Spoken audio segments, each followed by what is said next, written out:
क्या आप सभी ने कभी ये गौर किया है कि जुमा की नमाज होती है, संडे का मास होता है, मगर हिंदुओं के पास क्या है? जुमा के दिन मुस्लिम लोग पूरे देश भर में मस्जिदों में जाकर नमाज पढ़ते हैं। क्रिश्चियन लोग हर संडे को अपनी फैमिली को लेकर चर्च में जाकर मास करते हैं। हिंदू क्या करता है? किसी ने गौर किया है आज तक? और फिर हम शिकायत करते हैं कि हमारे में एकता नहीं है। मुझे कल एक डिस्टर्बिंग चीज देखने को मिली टीवी पर। विश्लेषण करके मुझे बताया गया है, मैंने देखा कि पूरे वर्ल्ड में 190 करोड़ मुस्लिम्स हैं, मुस्लिम राष्ट्रों से मिलाकर। हिंदुस्तान में 100 करोड़ हिंदू हैं, लेकिन वो 190 करोड़ मुस्लिम एक कॉल पर इकट्ठे हो सकते हैं, हो जाते हैं। अगर मैं सिंपल वे से कहूं, एक सीटी मारते ही सब लोग एकजुट हो सकते हैं। क्रिश्चियन लोग मिलकर एक दूसरे से फोर्स बन सकते हैं, लेकिन हिंदुओं का क्या भाई? कोई हिंदुओं के पास में कोई एक ऐसी मैकेनिज्म है जिसके द्वारा पूरे 100 करोड़ हिंदू जाने एक दूसरे को? अरे साहब, नेक्स्ट फ्लैट में कौन रहता है हमें यह भी नहीं पता होता। मुंबई सिटी या हर सिटी की ये बात है। मैं ये कहना चाहता हूं कि हिंदुओं को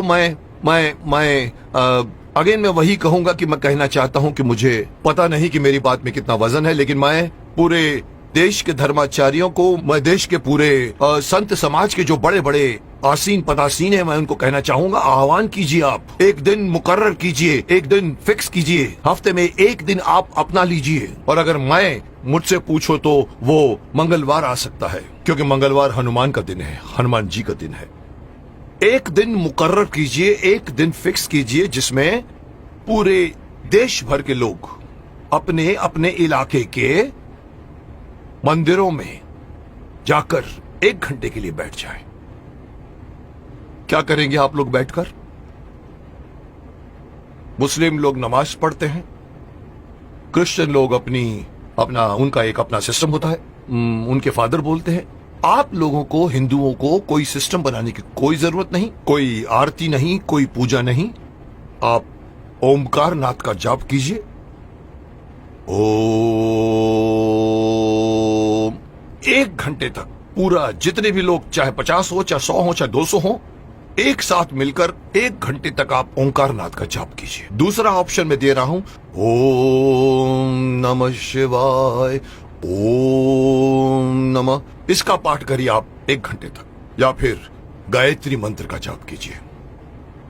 अब आप देखिए मैं क्यों इस बात को उठाना चाहता हूं, क्योंकि हमारे हिंदुओं में ये एक बहुत बड़ी मान्यता है कि अपने आप को बहुत सहिष्णु मानते हैं और कहते हैं हिंदू हमारा धर्म, हमारा हिंदू समाज अपने धर्म के प्रति जागरूक नहीं है, अपने धर्म के प्रति पूरी तरह से कमिटेड नहीं है। धर्म कहते हैं हमारा हिंदू धर्म धर्म नहीं है, हमारा धर्म जो है वे ऑफ लाइफ है। मैं हमेशा से मना करता हूं, धर्म था, है और रहेगा। और जब तक आप इसको अपना धर्म नहीं मानोगे, तब तक आपके अंदर कभी भी एकता नहीं आएगी, कभी भी आपके अंदर मोटिवेशन नहीं आएगा, कभी भी आपके अंदर फोर्स नहीं आएगा। इसलिए मैं चाहता हूं कि सारे हमारे पूरे देश में आप इमेजिन कीजिए कि एक साथ पूरे देश में आप एक टाइम फिक्स कीजिए। मेरे हिसाब से रात को 7 से 8 बजे का टाइम फिक्स कीजिए।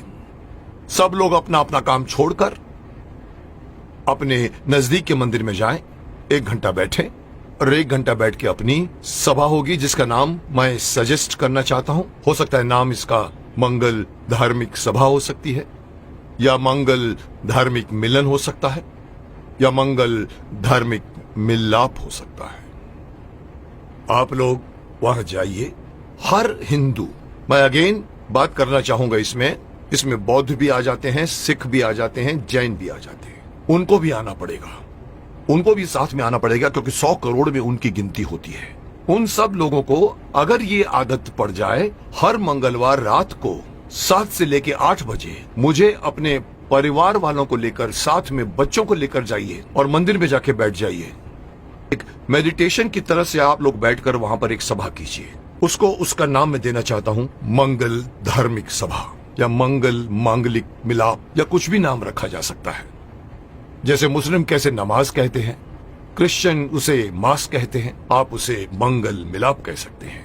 वहां आइए, आप देखेंगे आपका पूरा देश, आपके पूरे देश के 100 करोड़ हिंदू कितनी जल्दी एक दूसरे के साथ एकजुट हो जाएंगे, जिसका इस वक्त, इस कॉन्टेम्पररी आजकल आप देख रहे हैं जिस तरह के माहौल बन रहे हैं, उसमें हमारे हिंदुओं पर लोग एक तरह से हंसते भी हैं। उनको पता है कि ये लोग कोई मिलने वाले नहीं हैं। लेकिन अगर ये होना शुरू हो जाएगा तो आप सही अपने इर्द गिर्द के लोगों को सिर्फ जानोगे नहीं, पहचानना शुरू कर दोगे।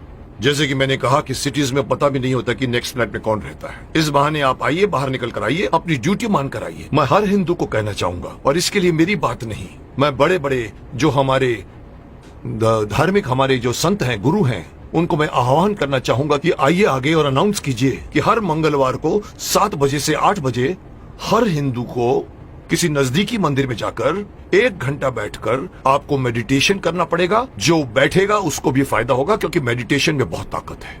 और दूसरा फायदा यही है कि आप लोग मिलोगे, एकता करोगे। और इस वक्त हिंदू समाज का एकता में आना बहुत ही अत्यंत आवश्यक है। मैं नहीं बताना चाहता, लोग सब समझते हैं कि मैं क्या बोलना चाहता हूं, लेकिन हिंदू समाज बटा हुआ है। जुट और नंबर्स में ताकत होती है। ये हिंदू से निकलकर सिख, ये बौद्ध, ये जैन, इस बहाने साथ में आइए, क्योंकि आप पहले हिंदू हैं, उसके बाद में आप सिख हैं, उसके बाद में आप बौद्ध हैं, उसके बाद में आप जैन हैं। मेरी एक छोटी सी गुजारिश है कि मैं अपनी तरफ से सलाह देना चाहता हूं कि देश भर में कुछ ऐसा कानून बनाया जाए। ये कानून के दायरे में हो या पता नहीं धार्मिक दायरे में हो, लेकिन ये किया जाए, और तब जाकर दोबारा कोई ये नहीं कह सकेगा कि 100 करोड़ हिंदू बटे हुए हैं। क्योंकि हर मंगलवार को एक मांगलीय रूप से मिलते हैं और एक दूसरे के साथ आप बातें कीजिए, मिलते रहिए, लोग एक दूसरे को पहचानना शुरू कर दोगे, जो कभी नहीं करते आप। अंत में मैं हर हिंदू को इस बात से आगाह करना चाहूंगा कि अगर आप अपना फायदा चाहते हैं, अपने देश की भलाई चाहते हैं, अपने समाज की, अपने परिवार की भलाई चाहते हैं, तो एक होइए। और इससे आगे बढ़कर एक और बात कहना चाहूंगा कि धर्म को धर्म मानिए, यह मत कहिए कि वे ऑफ लाइफ है। और तीसरी बात, अपने बच्चों को अपने धर्म में इन्वॉल्व कीजिए। मैं अक्सर देखता हूं कि माँ बाप मंदिर में जा रहे होते हैं और छोटे बच्चे मम्मी से कहते हैं कि मम्मी मम्मी मम्मी मेरी सहेली मुझे खेलने के लिए बुला रही है, और माँ कहती है जा मत कीजिए। आप उस बच्चे का हाथ पकड़िए और बोलो चलो इस वक्त मंदिर जाना है। ये हर मुस्लिम करता है, ये हर क्रिश्चियन करता है, हिंदू क्यों नहीं करता? इसी का खामियाजा भुगत रहे हैं आप। बच्चों को बचपन से गीता पढ़ाइए, बच्चों को मंदिर लेकर जाइए।